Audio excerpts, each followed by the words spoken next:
인사하십시다. 웃으면서 삽시다. 한 번 더 하실까요? 웃으면서 살겠습니다.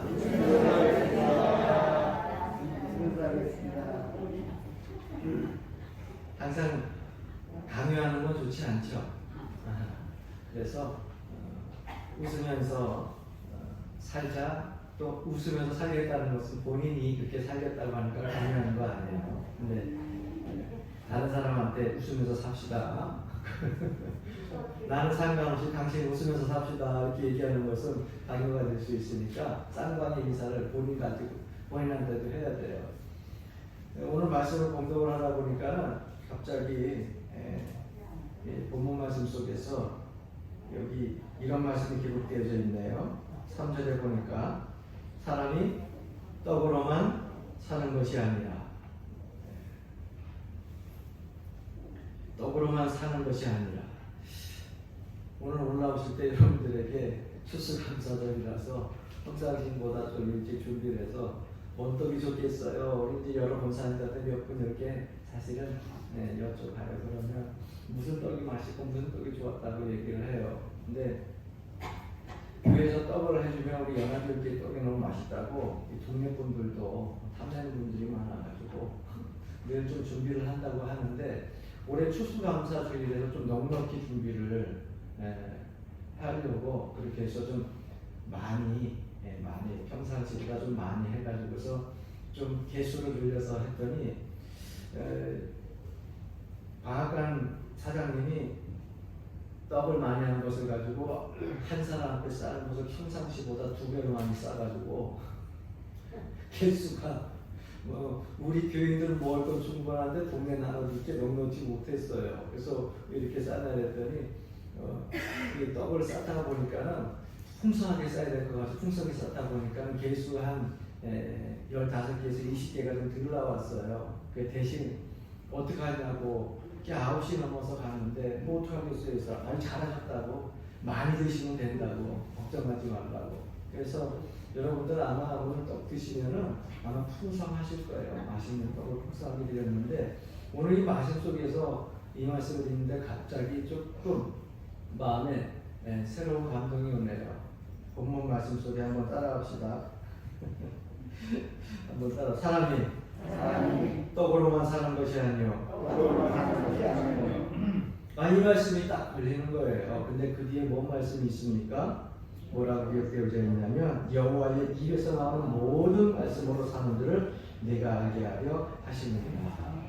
그러니까 떡 받았다고 너무 좋아하고 오늘 하루 저녁에 떡 먹을 생각에 기분 좋아하지 마시고, 떡은 먹고 육신으로 건강하시고, 이 시간 추수감사 이 예배에 하나님 앞에 감사할 수 있는 마음 주신 것 감사하고, 영의 양식을 통하여서 더욱더 풍성한 은혜를 누리시고 기뻐하시길 주님으로 간절히 축원합니다. 목회를 하다 보니까 날마다 이런 소식 저런 소식을 만나게 됩니다. 그래서 한 주간 동안 보지 못했던 성도님들도 있고, 한 주간 동안 또 2번도 보고 또 3번도 보는 성도님들도 있는데, 만날 때마다 보게 되면 이런저런 고심들이 많아요. 행복하고 즐거운 이야기도 있지만 대부분 고민이 되고 걱정거리가 많은 이야기들을 듣게 됩니다. 우리나라 옛날 속담이 기억이 나요. 가지 많은 나무에 잘하시네. 바람 잘 날 없다. 가지가 사실 많으면 좋은 건데, 가지가 많으면 많을수록 바람 잘 날이 없다. 그러니까 말처럼 하루가 멀다 하고 괜찮은가 하면 그 다음 날은 다리가 아프고, 그래서 다리가 조금 어느 날 괜찮은가 하면은 옆구리가 아프고, 또 옆구리가 괜찮은가 하면 어느 날은 머리가 아프고, 그러면서 돌아가면서 아프잖아요. 그래서 문득 생각나는 말씀 구절이 있었습니다. 시편 90편 10편 말씀, 우리의 연수가 70이요 강건하면 80이라도 그 연수에 잘하는 수고와 슬픔뿐이요 신속기간이 우리가 날아가나이다. 우리가 흔히 이 말씀들을 잘 알고 암송하는 말씀인데, 이 말씀이 생각이 나가지고 요즘 보면 세번역 성경이라고 또 우리 성경이라고 한국말로 좀 쉽게 풀어서 쓴 성경들이 많이 나와요. 그래서 그 성경을 찾아봐서 그 성경 속에 나온 내용을 이것을 찾아봤더니 이렇게 번역을 해놨어요. 근데 마음을 확 닿을 거예요. 우리의 수명은 70년, 힘이 있으면 80년이지만 인생은 고생과 슬픔으로 가득 차 있습니다. 알아가듯 인생은 빨리 지나갑니다. 이게 쉬운 성경으로 번역되어진 거예요. 그러니까 목회를 하다 보니까 여기 나오는 인생은 고생과 슬픔으로 가득 차 있습니다 라고 하는 이 구절이 저한테도 다가오더라고요. 목회를 하면 할수록 더 연민과 걱정과 근심이 자꾸 차게 되고, 하나님의 은혜 갖고 목회를 하면서도 매 순간순간 기도할 수 있는 기도의 제목들이 자꾸 늘어나는데, 성도들의 삶의 모습을 보게 되면 부한 사람은 부한대로 걱정거리가 있고, 또 뿐만 아니라 경제적인 여건 속에서도 살펴보게 되면 경제적인 여건과 어려움이 있는 것을 보게 되고, 건강한 사람은 다 좋을 것 같은데 건강함에도 불구하고 건강한 사람도 이모저모로 걱정거리가 있더라고요. 물론 건강이 안 좋으면 더 하겠지만요. 마냥 건강하다고 행복하고 경제적으로 부하다고 행복한 게 아니더라고요. 더군다나 한치 앞을 내다볼 수 없는 이 세상을 살아가는 우리들에게 항상 인생이라고 하는 것 자체가 고생이고 슬픔이라고 하는 이 하나님의 성경 말씀이 확 마음에 와서 닿는 거예요. 이런 맥락에서 저는 일이 잘 풀려서 감사하는 성도가 더 감사할 수 있도록, 그들에게 감사의 조건이 더 풍성이 될 수 있도록 하나님의 말씀을 잘 증거하고 격려해 줘야겠다라는 생각을 갖게 되고, 또 힘들고 어려운 사람들, 슬프고 아프고 상처받은 사람들에게는 더 가까이 가서 그들이 하나님의 소망의 말씀을 듣고 위로받고 회복이 되어져서 더 감사와 기쁨으로 일어설 수 있게 해야 되겠다 하는 그런 생각이 내 마음속에 간절히 들었어요. 오늘 신명기 8장을 이렇게 여러분들하고 함께 공독을 했는데, 이 신명기 8장은 모세가 출애굽한 1세대가 아닌 2세대들, 그러니까 출애굽할 때 애굽에서 살던 부모님 세대 그 밑에 자녀들이에요. 그러니까 여러분들 자녀들, 그 자녀들 출애굽 2세대들에게 하나님의 말씀을 전하는데, 출애굽 1세대는 이미 하나님의 말씀을 들어서 알고 있죠. 근데 2세대들은 태어나면서 자라니까 잘 모르니까 다시금 하나님의 말씀을 정리해가지고 하나님께서 주신 율법의 말씀을 정리해서 출애굽 2세대들에게 쉽게 다시 한번 하나님의 말씀을 전해준 내용이 바로 신명기예요. 그래서 광야 길을 걸어가는데 이들은 자기네가 태어났는데 왜 내가 태어난 것이 애굽이 아니지? 왜 나라가 없지? 왜 내가 태어났는데 이게 어디야? 그냥 허허 벌판의 광야에서 태어난 거예요. 내 고향이 어디야? 그러면 광야야. 그렇잖아요. 네? 출애굽 1세대는 태어난 고향이 어디예요? 가나안일 수도 있고 애굽일 수도 있고 고향이 있잖아요. 우리의 고향이 어디냐 그러면 여러분 대한민국이라고 이야기하고, 이북에서 전쟁 전에 태어나신 분들은 이북에 뭐 황해도 평안도라고 얘기할 수 있잖아요. 여러분 태어난 고향이 있잖아요. 그 나라가 있잖아요. 근데 출애굽 2세대들은 나라가 없어요. 태어났는데 우리 태어나고 보니까 광야야. 그래 이 광야에서 사는데 태어날 때부터 광야에서 태어나가지고 살다 보니까 그저 광야 생활이 그들의 모든 일상이 되어졌어요. 아침에 일어나게 되면은 만나를 거둬야 되고요. 그 다음에 또 중천에 해가 딱 있는데 구름 기둥이 쫙 떠서 움직이기 시작하면은 있던 짐 주섬주섬 싸가지고서 다시금 또 행군을 해야 돼. 언제 쉬는지 몰라요. 구름 기둥이 멈출 때까지 계속 걷다가 구름 기둥이 멈추는 곳에서 쉬어가지고 또 없는 집을 만들어야 돼. 텐트를 치고 천막을 치고 이런 생활을 몇 년 하느냐? 40년 동안 하는 거예요. 여러분 생각해 보세요.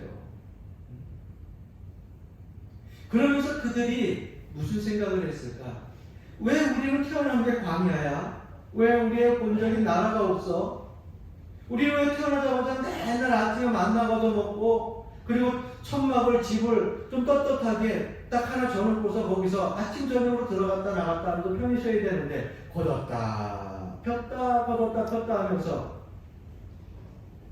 정말로 내가 잠자는 자리가 40년 동안 한 자리 고정적인 것이 아니라 매년마다 옮겨 다니면서 잠자리를 해야 되는 거예요. 왜 이런 광야의 고난이 우리에게 주어졌을까? 이런 생각을 하지 않았겠어요? 그런 이 세대를 향하여서 모세는 하나님의 말씀을 가지고서 그 삶의 모습들이 어떻게 이어진 것인지, 왜 고난이 왔는지, 어떻게 풀어나가야 될 것인지, 이 광야를 통하여서 어떻게 우리가 하나님 앞에 나아가야 되는지를 이 말씀을 통해서 가르쳐주고 있는 거예요. 40년 동안 출애굽 2세대들에게 지도자로서 모세가 그들에게 하고자 한 말은 이 말씀이었어요. 오늘 2절 말씀 보게 되면, 내 하나님 여호와께서 이 40년 동안 내게 광야길을 걷게 하신 것을 기억하라. 기억하라. 뭘 기억하라? 하나님께서 40년 동안 이 광야길을 걷게 한 것을 기억하라. 이것을 잊지 말라는 거예요. 너희가 가나안 땅에 들어가도 잊지 말고, 너희가 다른 나라에 가서도 잊지 말고, 너희가 직장 생활하면서도 이 말을 잊지 말고, 사회 사람들을 만나서 함께 어울리는 그런 현장에서도 이 말을 잊지 말고, 뭘 기억하라고요? 여호와께서 광야길을 40년 동안 걷게 하신 것을 결코 잊지 말라는 것, 아주 중요한 메시지를 전하고 있어요. 그럼 하나님께서 왜 이스라엘, 이 백성들을 고난의 광야길로 내몰았습니까? 그냥 가나안 땅으로 한 번에 옮길 수 있잖아요. 전지전능하신 하나님 아니에요. 능력 있으신 하나님 아니에요. 이곳에서 한 번 들어서 이렇게 옮길 수 있잖아요. 그런데 왜 광야길로 내모셨느냐? 여기는 두 가지 의미가 있어요. 그 첫 번째는 뭐냐? 징계적인 측면이 있습니다. 5절 말씀에 보게 되면, 너는 사람이 그 아들을 징계한 같이 내 하나님 여호와께서 너를 징계하시는 줄 마음에 생각하고. 여러분, 광야길은 이스라엘 백성이 범죄에서 생긴 것이 아니라 아담 이후로 모든 인생길에 있어서는 이 광야길이 다 있다는 거죠. 저에게도 광야길이 있고요, 여러분들 삶 속에서도 광야길이 다 있어요. 이스라엘 백성들만 광야길 40년 걷는 것이 아니라 여러분들도 인생길 걸으면서 지금껏 살아오면서 여러분 광야길 40년을 다 걸어오신 거예요. 힘든 적 없으셨어요? 가슴 아픈 적 없으셨어요? 슬프고 애통하는 그러한 일들이 없으셨어요? 다 있으셨잖아요. 그게 광야길이에요. 이 징계적인 측면에서 광야길로 내보냈다고 하는데, 여러분 징계적인 측면을 성경 말씀을 타고 거슬러 올라가 보게 되면은요, 에덴 동산에는 광야가 없었어요. 그런데 아담과 하와가 하나님의 말씀에 불순종하고 범죄함으로 말미암아서 에덴 동산에서 그들이 쫓겨났고 범죄함으로 말미암아서 인생길의 광야가 펼쳐지기 시작했다고 하는 것입니다. 그래서 모든 인생길은요, 다 광야가 있어요. 나에게만 광야 없기를 바라지 마세요. 두 번째, 왜 광야길로 내보냈느냐? 훈련적인 측면입니다. 여기 본문 말씀 5절에 나오는 거 보게 되면, 징계한 같이 해서 징계하다고 하는 단어는요, 훈련하다, 잘못을 깨닫게 하다, 강력히 충고하다라고 하는 야사르라고 하는 원어가 쓰여졌어요. 이 야사르라고 하는 것은 훈련시킨다, 강력히 깨닫게 한다, 충고한다고 하는 그러한 뜻이 있거든요. 그러니까 하나님께서 우리를 광야로 내모셨을 때는 너 거기 가가지고서 쫄딱 망해라, 거기 가서 이를 가며 슬피 울어라, 그렇게 내보내주고 그렇게 내보내주려고 그렇게 내보내신 것이 아니라는 겁니다. 광야길을 통하여 가지고서 깨닫고 하나님의 말씀을 돌이켜 생각하고 잘못된 것을 바로잡고 하나님 앞에 돌아오기를 하나님께서 원하셨기 때문에 훈련적인 측면에서 광야길로 내보냈다고 하는 거예요. 그러니까 그러니까 하나님께서 우리를 광야로 내보내는 이 고난은요, 훈련적인 측면이기 때문에 결론은 뭐예요? 복받게 하시기 위함이요, 회복하게 하시기 위함이요. 할렐루야. 그런데 마귀가 광야로 내쫓고 광야에서 시험하는 것은 단어 자체가 달라요. 템테이션이라고 하는 단어가 쓰여지는데 이 단어는 뭐냐? 유혹한다, 넘어뜨린다, 시험한다, 그러는 거거든요. 그러니까 마귀가 우리를 시험하는 것은 뭐예요? 복 주려고 하는 게 아니에요. 넘어뜨리게 한다고. 그런데 하나님은 우리를 훈련시키는 것은 복 주려고, 회복시켜 주시려고. 달라요. 오늘 3절 말씀 보십시오. 너를 낮추시며 너를 줄이게 하시며 또 너도 알지 못하며 네 조상들도 알지 못하던 만나를 내게 먹이신 것은 사람이 떡으로만 사는 것이 아니요 여호와의 입에서 나오는 모든 말씀으로 사는 줄을 내게 알게 하려 하시니라. 할렐루야. 그러니까 우리를 광야로 내보내신 이유가 하나님이 이 말씀에 분명히 기록되어 있잖아요. 나를 어떻게 해요? 교만하니까 낮추시려고요. 너무 배불러서 세상적인 배부름만 쫓아가니까 어떻게 한다고요? 줄이게 하시고. 그래서 알지 못했던 조상들이 알지 못했던 그 만나를 우리들에게 먹이시는 거예요. 먹이시는. 누구를 의지하여서? 하나님을 의지할 때에 만나를 먹이신다는 거예요. 그래서 먹는 것 쫓아다니지 말라는 거예요. 그래서 서론 도입부에 제가 이 말씀을 드리고 떡 많이 드렸다고 해서 떡 보고 교회 나오면 신앙생활 바로 하는 거 아니에요. 떡은 언제든지 줄 수 있어요. 네? 그러나 추수감사절이기 때문에 함께 축제의 기간이기 때문에 그 떡으로만 사는 것이 아니고 그 다음 말씀이 중요하다는 걸 잊지 마세요. 사람이 떡으로만 사는 것이 아니요 여호와의 입에서 나오는 모든 말씀으로 사는 줄을 내가 알게 하려 합니다. 이 말씀을 잊으면 안 돼요. 할렐루야. 그러니까 오늘 추수감사절날 하나님 앞에 나와서 감사하며 예배를 드리는데 하나님의 말씀을 여러분 듣지 못하고 깨닫지 못하고 돌아가면은 떡 한 마리 가지고 갈 수는 없어요. 여러분 떡은 많지 않더라도 하나님의 말씀을 풍성하게 받고 돌아가시는 기름으로 간절히 축원합니다. 근데 저도요 목회자지만 이 사실을 목회자가 되기 전까지는 잘 몰랐어요. 그래서 젊은 시절 때 여러분 사람마다 당하는 광야의 길이 있잖아요. 나에게 왜 이런 광야의 고난이 자꾸 있을까? 왜 나에게 이런 아픔이 있을까? 왜 나에게 이런 자존감 무너지는 일들이 있을까? 하나님 원망하는 일들이 이 목사에게는 없었느냐? 저도 많았어요. 젊은 시절에. 그런데 그 겪어야 했던 일들이 지나고 보니까 하나님께서 참 많이 참아주셨구나. 참 오랫동안 하나님께서 나를 그래도 기대하면서 참아주시고 지금까지 이끌어주셨구나라고 하는 생각에 너무너무 감사한 거예요. 그래서 이 말씀이 제 마음속에 와서 큰 은혜가 됩니다. 내 하나님 여호와께서 이 40년 동안 내게 광야길을 걷게 하신 것을 기억하고 힘들고 어려웠고 가슴 아파했던 그 시절들을 지금 뒤돌이켜 보니까 하나님께서 그 광야길을 걷게 하신 거예요.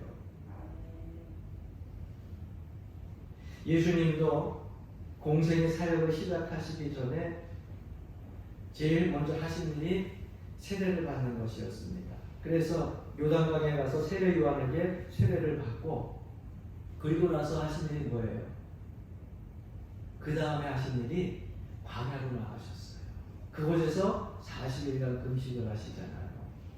성경에 보니까 마가복음 1장 12절에 이렇게 기록하고 있습니다. 성령이 곧 예수를 광야로 몰아내신지라. 공생의 사역을 하려고 하는 예수님 세례를 받고 나자마자 한 일이 누가 성령께서 예수님을 어떻게 했다? 광야로 몰아냈다는 건 뭐예요? 몰아냈다는 건 내 의지예요? 아니죠. 광야로 밀어냈다는 거예요.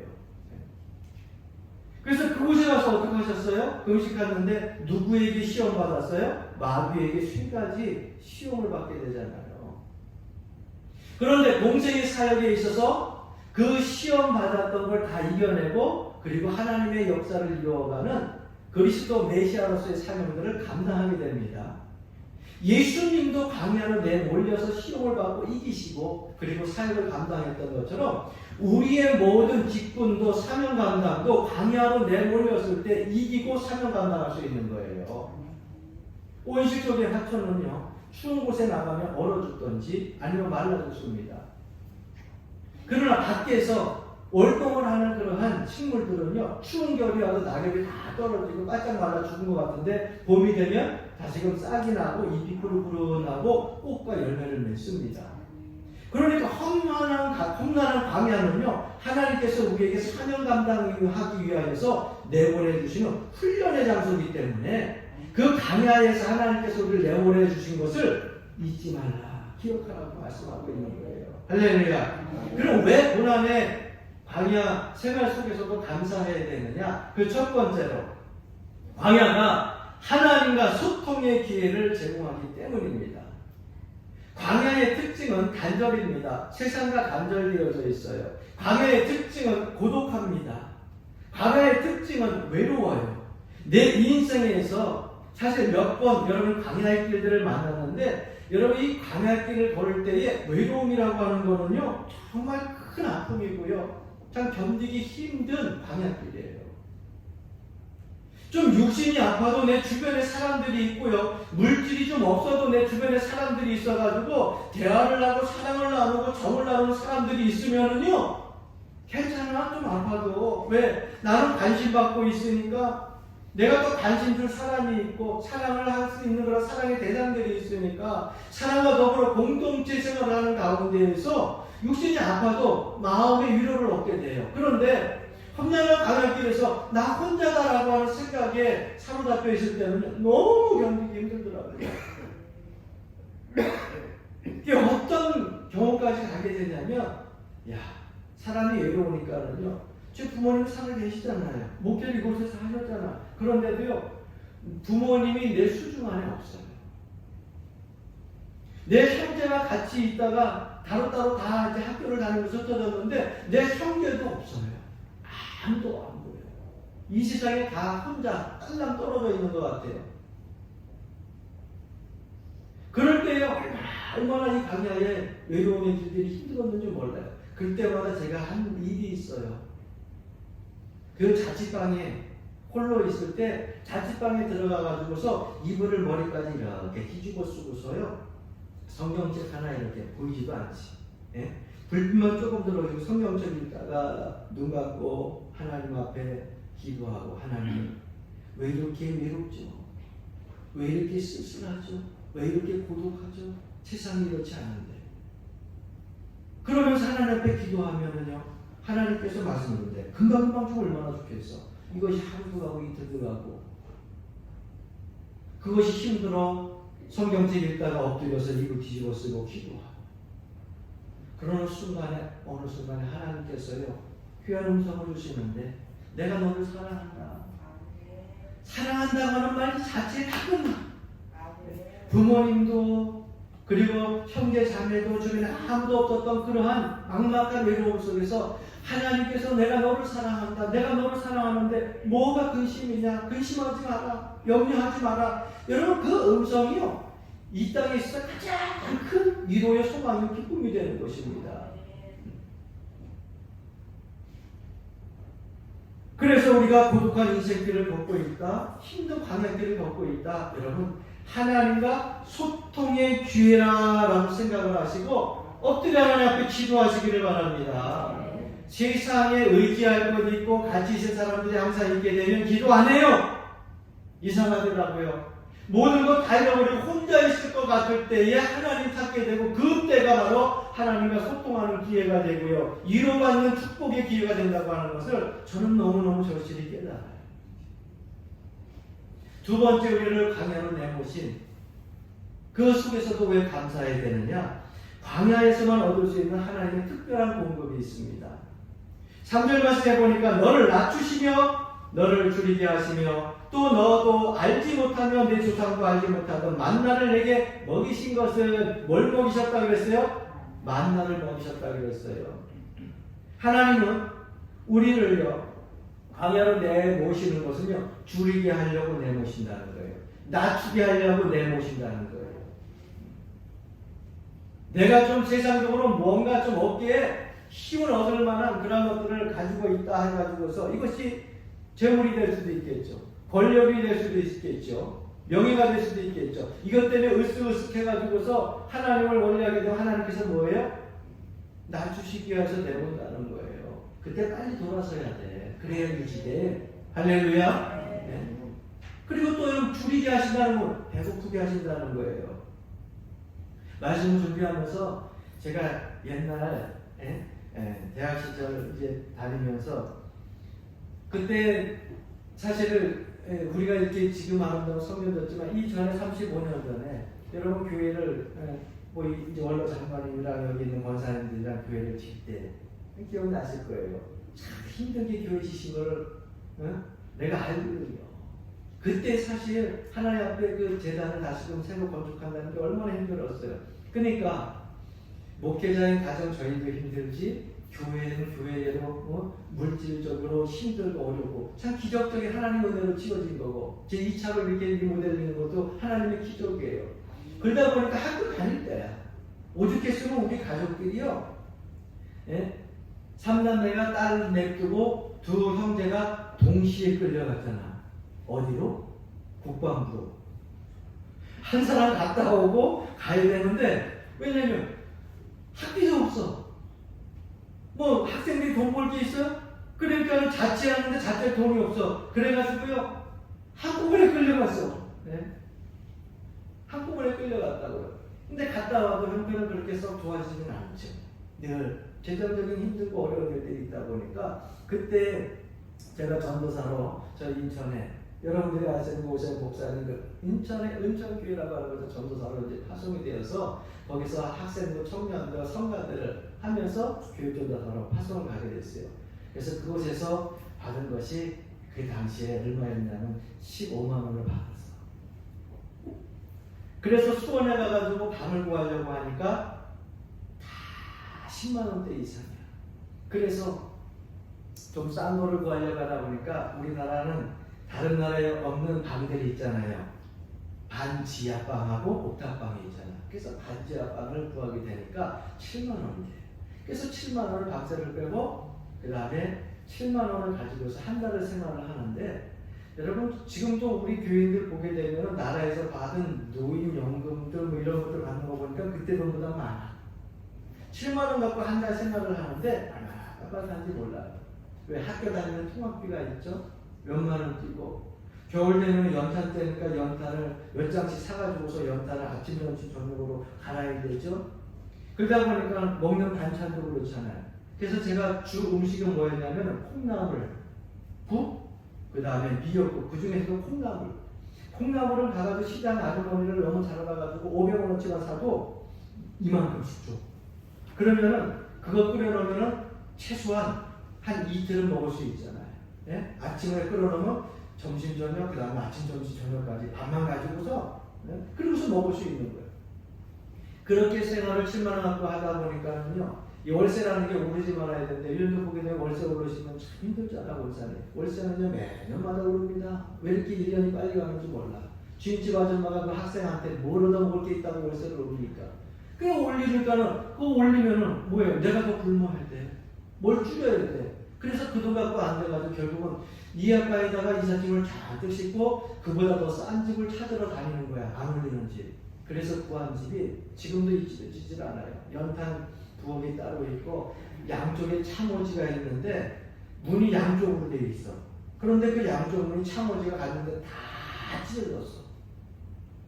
그래서 그 참호지를요 가가지고서 붙이기가 뭐하니까는 달력을 뜯어가지고서 다 도배를 하듯이 양쪽인데 한겨울에 얼마나 힘이 들어오는지 몰라. 그렇게 되니까 저녁 때 될 때마다 그렇게 서러운 거야. 네? 그래서 또 이불 뒤집어 쓰고서 학교 다니면서 갔다 오면 누구라도 있으면 좋은데 없으니까 그럼 그 안에 이불 뒤집어 쓰면 그냥 눈물이 저절로 뚝뚝뚝뚝 나. 방은 연탄 넉넉지 못해서 썰으라고 춥지. 양쪽에 참호지는 빵꾸 나가지고 바람 술술 들어오지. 그 하나님 앞에 엎드려 기도하는데요. 하나님 앞에 엎드려 기도하다 보니까 뜻하지 않은 것에서 하나님께서 은혜를 주셔가지고요. 교회에 여러분들 그때 교회 건축제에서 서서히 교회 재정들이 풀려지면서 그리고 나서 제가 그때는 대학을 졸업하면서 용돈을 절대 안 타서 근데 가끔 용돈을 주시더라고요. 그런데 그 용돈이 너무너무 좋은 거야. 너무너무 좋은 거예요. 주려고 힘들었는데 그 순간에 내 마음에 하나님께서 함께 하시고 기도할 때에 위로를 주시기 시작하니까는요, 매일 먹는 콩나물국이 그렇게 맛있어.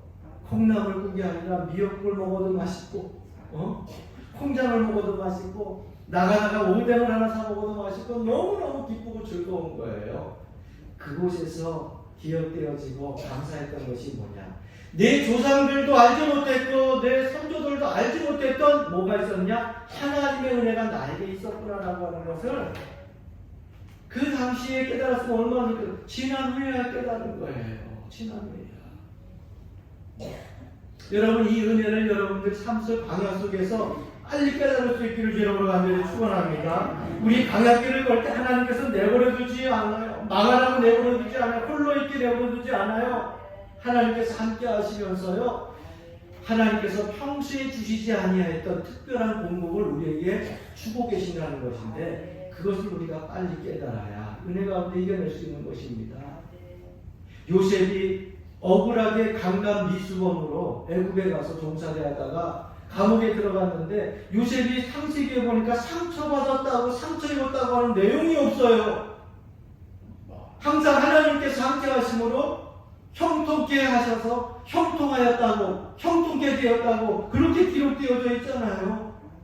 그 말씀을 보다 보니까 요셉은 하나님께서 주시는 특별한 그 공급, 은혜의 공급을 체험하고 있었어요. 그래서 강간 미수범으로 감옥에 들어갔는데도 상처받지 않은 거예요. 왜? 하나님의 은혜가 있기 때문에. 할렐루야. 그러니까 우리의 삶의 강야 속에서 하나님의 특별한 공급이 있다고 하는 것을 깨달으면요, 그것은 광야가 아니에요. 축복의 장소예요. 축복의 장소. 그래서 하나님 앞에 우리가 광야길로 내몰 때에도 감사해야 된다는 거예요. 그러므로 여러분, 이제는 말해보시길 바랍니다. 고백하시길 바랍니다. 4절 말씀 따라해 봅시다. 이 40년 동안에 내 의복이 헤어지지 아니하였고 내 발이 부르트지 아니하였느니라. 분명히 결핍이었어요. 모자랐어요. 분명히 공고였어요. 안 되는 거였어요. 걱정거리였어요. 그런데 뒤돌아보게 되니까, 뒤돌아보니까 희한하게도 하나님의 은혜로요, 내 의복이 분명히 떨어졌어도 벌써 떨어졌어야 되는데 안 떨어졌더라는 거죠. 내 발이 40년 동안 가을길을 걸으면서 힘겹게 걸어왔으면 이 발이 부러뜨려 있어야 되는데 부러뜨지 않았더라는 거예요. 지나와 보니까 뒤돌아보니까 하나님의 은혜였다는 거예요. 할렐루야. 교회 다니면서 왜 자꾸 상처받아? 왜 교회 다니면서 자꾸 아파해요, 여러분? 하나님의 특별한 공급을 여러분들이 자꾸 잃어버려서 그래요. 이 목사에게만 주는 게 아니라 여러분 개인에게도 하나님께서는 매 순간순간 특별한 공급을 하고 있다고 하는 것을 잊지 마세요. 할렐루야. 그래서 이 자리에 나온 줄로 믿습니다. 넘어질 것 같으면 손잡아 주시고요, 쓰러질 것 같으면요 부둥켜 안아주시고요. 그게 하나님의 손길이에요. 세 번째, 광야길로 내본 하나님 앞에 우리가 감사할 수 있는 이유는 온전히 하나님만 의지하는 태도를 배울 수 있기 때문입니다. 오늘 3절 말씀 보면 너를 낮추시며 너를 줄이게 하시며 또 너도 알지 못하면 네 조상들도 알지 못하던 만나를 내게 먹이신 것은 사람이 떡으로만 사는 것이 아니라 여호와의 입에서 나오는 모든 말씀으로 사는 줄을 내게 알게 하려 하심이니라. 하나님 떡 가지고 사는 줄 알았더니 아니네요. 하나님 만나 갖고 사는 줄 알았더니 아니네요. 하나님 물질 갖고 사는 줄 알았더니 아니네요. 결국 하나님의 말씀 가지고 산다고 하는 것을 광야길에서 배우게 됩니다. 먹을 것이 없어도 주님 의지하니까 먹을 것 생기네요. 굶어 죽을 것 같았는데 하나님 말씀 순종하니까는요 풍성함이 생기네요. 할렐루야. 이걸 경험하는 것이 광야길이에요. 나 오늘 우리 권사님이 10억 줬어. 안 믿네. 일찍 오신 분들은 봤을 거야. 나 오늘 10억 받았다니까. 네? 내가 나중에 보여달래 보여줄게. 네? 나는 무슨 수표 한 장을 권사님이 탁 내놓고서 이거 옛날부터 있던 건데 목사님 이거 가지고서 농협에 가서 바깥 쓰시주세요. 바깥 쓰라서 내가 이렇게 봤더니 동그라미가 몇 개인지 그래서 이게 뭐야 그랬더니 이렇게 셨더니 동그라미가 몇 개, 10억이 몇 개지? 1, 10, 100, 1000만, 10만, 100만, 1000만, 10억, 10개야. 그죠? 그러니까 동그라미가 9개야. 그래서, 동그라미가 하나, 둘, 셋, 다시 져도 9개야. 그리고 앞에 일자리가 있어. 얼마야? 10억. 공개사는 빨라. 그래서, 아니, 이 많은 돈을 왜 목사님 나를 줘? 권사님이 하셨어. 그랬더니, 아니야, 목사님 나는 이걸 가지고 있었는데, 목사님 가지고서 농협에서 바꿔 쓰면 된대. 그래서, 될까? 내가 바꿔가지고서 되면 권사님하고 나하고 봐가지고서 내가 반띵이 하든지 해가지고 해. 그러면서 내가 가지고 왔는데 10억짜리 수표를 받았어. 근데 밑에 뭐라고 써있냐면은 거지 화폐?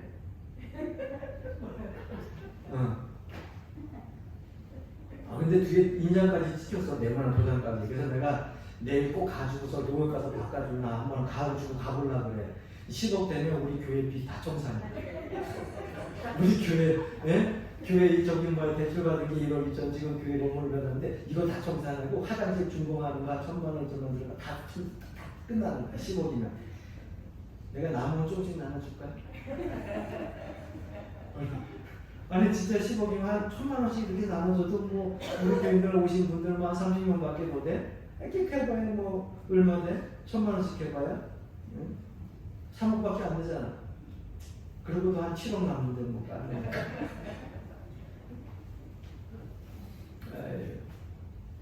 여러분, 우리가 물질 가지고 있다고 그것이 나의 삶에 있어서 전부라고 생각하면 하나님 의지하지 않습니다. 하나님은요 꼭 필요한 것만큼만 주시더라고요. 그래서 하나님 앞에 기도할 때도 그렇게 옛날에 하나님 정말 목회하는데 필요한데도 하나님은 여러분보다 더 정확해. 여러분 내가 공 9개 일을 하니까 바로 10억겠지. 하나님은 그 10억 중에 나에게 있어서 여러분들에게 있어서 꼭 필요한 것이 얼마인지 정확히 몇십억 몇 원 단위까지 계산해 가지고 딱 그거만 주지 더 안 줘. 왜 그런 줄 아세요? 또 나머지 갖고 딴짓 하고. 근데 그걸 감사하세요. 할렐루야. 나머지 갖고 죄악된 그런 일들을 하게 되면 여러분 인생에 있어서 큰 손이 아니에요. 필요한 만큼 주시는 거예요. 그러니까 우리를 강야로 내몰기 위해서 물질도 많았으면 좋겠는데 명예도 있었으면 좋겠고 권력도 있었으면 좋겠고 그런데 하나님 강야로 내보내주시는 것은 뭐냐? 낮추시고 줄이게 하시는 것은 누구만 의지하라고요? 떡으로만 사는 것이 아니라 여호와의 말씀만 우리가 순종하고 의지하고 살라고 강야로 내보내신 거예요. 여호와의 말씀을 여러분 붙들고 살면 먹을 거 생깁니다. 할렐루야. 건강도 하나님 책임져 주셔요. 할렐루야. 멀리 나가 있는 여러분들의 자녀도 책임져 주셔요. 할렐루야. 반찬만 싸보내지 말고 하나님 앞에 여러분들 자녀 놓고 기도하세요. 그래서 하나님 의지하고 자녀 되면 걱정할 필요가 없어.